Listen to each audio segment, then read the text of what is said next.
আইনি প্রক্রিয়ায় সাবেক প্রধানমন্ত্রী শেখ হাসিনাকে দ্রুত ফেরত দিতে ভারতকে তাগিদ দিয়েছে বাংলাদেশ। প্রধানমন্ত্রী তারেক রহমানের সঙ্গে ভারতের হাইকমিশনার দীনেশ ত্রিবেদীর সৌজন্য সাক্ষাতে শেখ হাসিনা ইস্যু এবং দুই দেশের সম্পর্ক উন্নয়ন নিয়ে বিস্তারিত আলোচনা হয়েছে।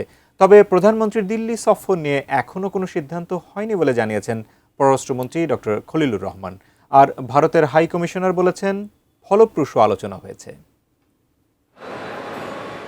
ভারতের নতুন হাইকমিশনার দীনেশ ত্রিবেদী বাংলাদেশে এসেছিলেন গত 12 জুন। প্রধানমন্ত্রী তারেক রহমানের সঙ্গে তার প্রথম সৌজন্য সাক্ষাৎ হল 58 দিন পর।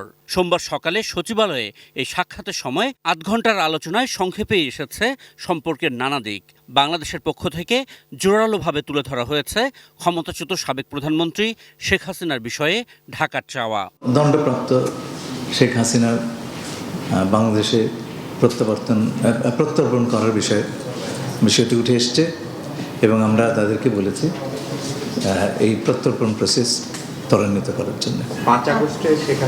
5 আগস্টের ব্যাপারে আমাদের যে পজিশন আমরা ক্লিয়ারলি বলে দিয়েছি এবং সেটা গুরুত্বের সঙ্গে অনুধাবন করেছেন ভারতীয় কর্তৃপক্ষ। সেটা আমাকে গতকালকেও তারা জানিয়েছেন, আজকেও তারা প্রধানমন্ত্রীকে সেটা বলেছেন।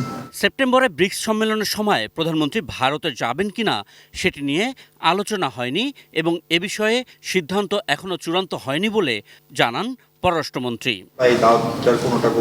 প্রথম কথা হচ্ছে আমি গণক না, সুতরাং বলতে পারবো না কোন দিন এটা হচ্ছে।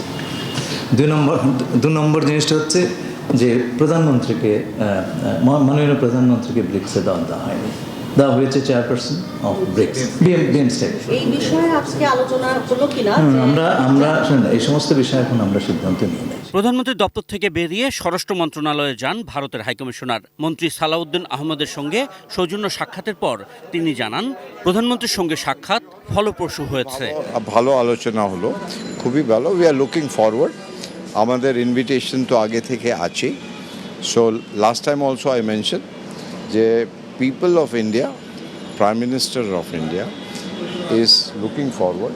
ইস্যুসটা শর্ট আউট করতেই হবে দুই দিক থেকে।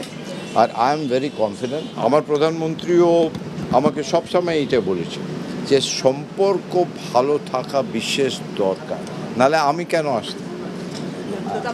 হয়ে গেছে,